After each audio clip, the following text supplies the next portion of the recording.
Hello বন্ধুরা, তোমরা সবাই কেমন আছো? আশা করি ভালো আছো। আর আমিও অনেক ভালো আছি। আর তোমরা দেখছো সম্পার ছোটো রান্নাঘর। আমার আজকের রেসিপি হচ্ছে পটলের কোরমা। একদমই সিম্পল একটা রেসিপি, আর খেতে কিন্তু ভীষণ ভালো লাগে। তো চলো বেশি দেরি না করে রেসিপিটা শুরু করা যাক। আশা করি তোমাদের অনেক ভালো লাগবে। রেসিপিটি বানানোর জন্য দেখো, এখানে আমি 6টা পটল নিয়েছি। আর পটলগুলোকে আমি খুব ভালো করে কেটে নেব ধুয়ে নিয়ে। তো দেখো কাটা হয়ে গেছে। আর আমি কিন্তু এটা পুরোপুরি ছুলিনি, অল্প অল্প করে আমি কিন্তু খোসাটা রেখে দিয়েছি। এইভাবে কিন্তু তোমরাও করে নেবে। আর দেখো এখানে আমি মশলার একটা পেস্ট বানিয়ে নিয়েছি। এর মধ্যে আমি দিয়েছি 2টো টমেটো মাঝারি সাইজের, দিয়েছি আদা সামান্য পরিমাণে, রসুন দিয়েছি 8 থেকে 10টার মতন, দিয়েছি সামান্য পরিমাণে পোস্ত, আর দিয়েছি 8 থেকে 10টার মতন কাজু আর কিশমিশ। এই সব মিলে আমি একটা ভালো করে পেস্ট বানিয়ে নিয়েছি। আর দেখো এখানে কড়াই নিয়ে নিয়েছি, আর দিচ্ছি এর মধ্যে সরষের তেল। দিয়ে তেলটাকে একটু ভালো করে গরম করে নেব।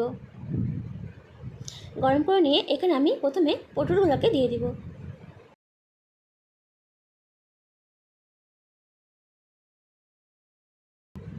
তো দেখো সমস্ত পটল দেওয়া হয়ে গেছে, একটু হালকা ভেজে নিব। আর বন্ধু তোমাদের বলে রাখি, পটলটা কিন্তু আমি মাঝখানের থেকে সামান্য পরিমাণে চিড়ে দিয়েছি।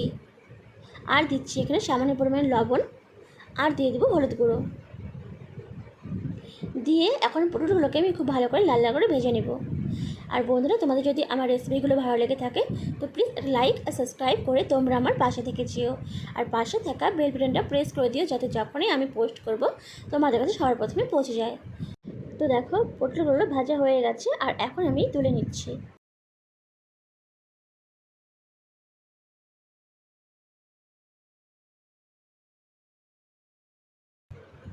এখন যে কড়াইতে তেল আছে, ওই তেলের মধ্যে এখন আমি দিলাম 2টো তেজপাতা ফোড়নে, দিয়ে দিব 2টো দারচিনি, 2টো এলাইচি, আর দিব 2টো গোলমরিচ আমি এখানে ফোড়নে দিলাম। আর দিয়ে দেবো সামান্য পরিমাণে সাদা জিরে। দিয়ে এখন ভালো করে এটাকে ভেজে নিতে হবে। যখন একটা সুন্দর স্মেল বেরাবে তখন এখানে আমি দিয়ে দেবো পেঁয়াজ কুচি। এখানে আমি মাঝারি সাইজে 2টো পেঁয়াজ কুচি করে রেখেছিলাম, সেটাই দিয়ে দিলাম। দিয়ে এখন পেঁয়াজটাকে খুব ভালো করে ভেজে নিতে হবে।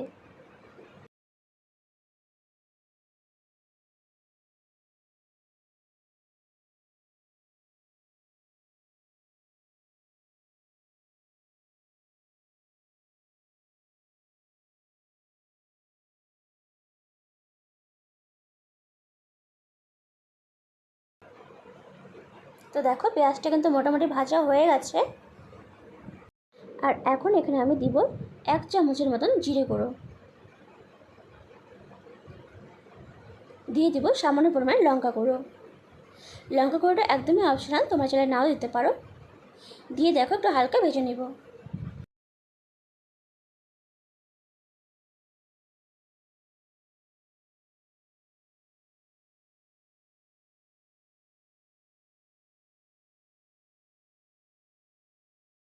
তো দেখো হালকা ভেজে নিয়েছি। এখন যে আমি পেস্টটা বানিয়ে রেখেছিলাম সেটা এখানে দিয়ে দিলাম।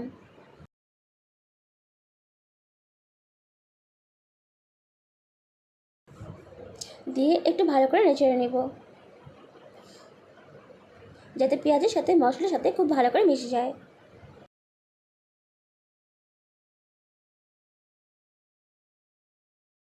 ভালো করে পেঁয়াজের সাথে মশলার সাথে মিশিয়ে দেওয়ার পর এখন এখানে দিচ্ছি পরিমাণ মতন লবণ।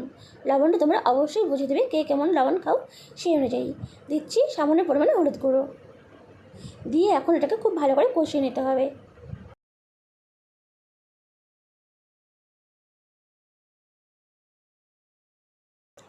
ততক্ষণ পর্যন্ত কষাতে হবে যতক্ষণ না মশলার দিকে তেলটা ছেড়ে দিচ্ছে। তো দেখো অনেকটা এখান থেকে কষানো হয়ে গেছে, আরও ভালো করে এটাকে কষিয়ে নিতে হবে। আর এখন এখানে আমি দেবো সামান্য পরিমাণে চিনি।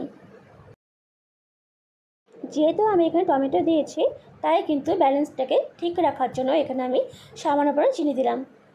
তো দেখো মশলা কিন্তু মোটামুটি কষানো হয়ে গেছে।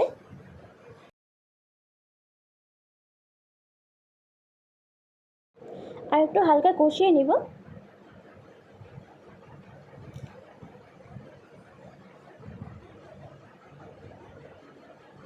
দেখেই বুঝতেই পারছো যে মশলাটা খুব ভালো কষানো হয়েছে। আর এখন এখানে আমি দিয়ে দেবো জল। জল দিয়ে ভালো করে মশলাটাকে নেড়ে চেড়ে দিব, যাতে জলের সাথে মশলার সাথে খুব ভালো করে মিশে যায়।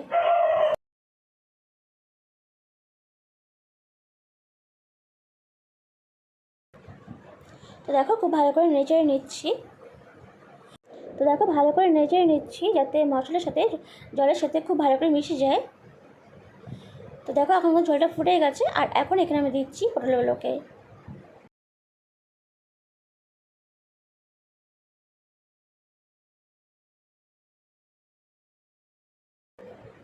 তো দেখো সমস্ত পটল দেওয়া হয়ে গেছে, আবার একটু হালকা নেড়েচেড়ে নিচ্ছি। আর নেড়েচেড়ে নিয়ে এখন আমি ঢাকা দিয়ে রেখে দেবো কম করে 10 মিনিট। এতে করে কি হবে, মশলাগুলো খুব ভালো করে পটলের ভিতরে ঢুকে যাবে আর পটলটা ভালো করে সেদ্ধ হয়ে যাবে। তো দেখো 10 মিনিট পরে ফিরে আসলাম, আর ঝোলটা কিন্তু অনেকটাই শুকিয়ে গেছে। আর একটু ঝোলটা শুকিয়ে নিব আমি। তো হালকা নেড়েচেড়ে দিচ্ছি। দেখতে কিন্তু বেশ ভালো লাগছে, আর কালারটা কিন্তু খুব সুন্দর আসছে। তো দেখো এখন করে ঝোলটা অনেকটাই কমে গেছে, আর ঝোলটা কিন্তু আমাদের রেডি হয়ে গেছে। এখন আমি এটাকে নামিয়ে নেব। তো দেখো তৈরি হয়ে গেছে আমাদের পটলের কোরমা রেসিপি। দেখতে কিন্তু বেশ ভালো লাগছে, আর সত্যি বলতে খেতেও কিন্তু ভীষণ ভালো হয়েছিল। তো বন্ধুরা, রেসিপিটা কেমন লাগলো অবশ্যই জানাবে। আর যদি ভালো লেগে থাকে তো প্লিজ একটা লাইক, কমেন্ট আর শেয়ার আর সাবস্ক্রাইব করে তোমরা আমার পাশে থেকে যেও।